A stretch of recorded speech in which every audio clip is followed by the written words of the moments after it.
लिखिए और चैनल को सब्सक्राइब कीजिए। हम बताने वाले हैं कि फिरौन ने क्या क्या किया।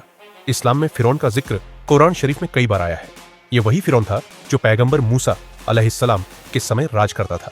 उसने खुद को खुदा ईश्वर घोषित कर दिया था। वह बहुत घमंडी और जालिम शासक था। फिरौन मिस्र का राजा था और उसका शासन बहुत सख्त था।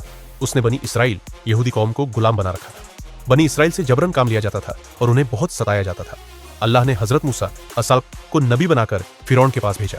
मूसा असाब तैसर ने फिरौन को अल्लाह की तरफ बुलाया, लेकिन फिरौन ने इनकार किया और खुद को बड़ा बताया। उसने हजरत मूसा और उनके मानने वालों को मारने की धमकी दी। फिरौन ने कई बार चमत्कार देखने के बाद भी ईमान नहीं लाया।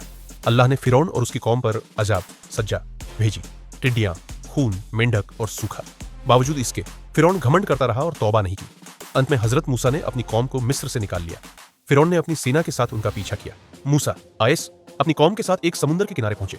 आगे समुद्र था और पीछे फिरौन की फौज आ रही थी। बनी इसराइल डर गए और कहने लगे कि अब तो हम पकड़े गए। हजरत मूसा ने कहा, नहीं, मेरा रब मेरे साथ है, वह मुझे रास्ता दिखाएगा। फिर अल्लाह ने हजरत मूसा को हुक्म दिया कि अपनी लाठी को समुद्र पर मारो। जैसे ही मूसा आसकमामी पर ने लाठी मारी, समुद्र दो हिस्सों में बढ़ गया। पानी दीवार की तरह खड़ा हो गया और बीच में सूखा रास्ता बन गया। बढ़ गया पानी दीवार की तरह खड़ा हो गया और बीच में सूखा रास्ता बन गया।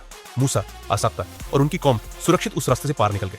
जब फिरौन ने यह देखा, उसने भी अपनी फौज के साथ उसी रास्ते से जाने की कोशिश की, लेकिन जैसे ही वो लोग समुद्र के बीच में पहुंचे, अल्लाह ने समुद्र को वापस मिला दिया। फिरौन और उसकी पूरी फौज समुद्र में डूबकर खत्म हो गई। डूबते वक्त फिरौन ने कहा, अब मैं भी ईमान लाता हूं उसी रब पर जिस पर मूसा ने ईमान लाया है। लेकिन अल्लाह ने फरमाया, अब जब तू पहले नाफरमानी करता रहा और जुल्म करता रहा, अब तेरा ईमान कबूल नहीं होगा। नतीजा सब खलाक। जो अल्लाह पर भरोसा करता है, अल्लाह उसे बचा लेता है। कमेंट्स में आमीन लिखिए। अगर वीडियो अच्छे लगे तो वीडियो को लाइक और चैनल को सब्सक्राइब जरूर कीजिए।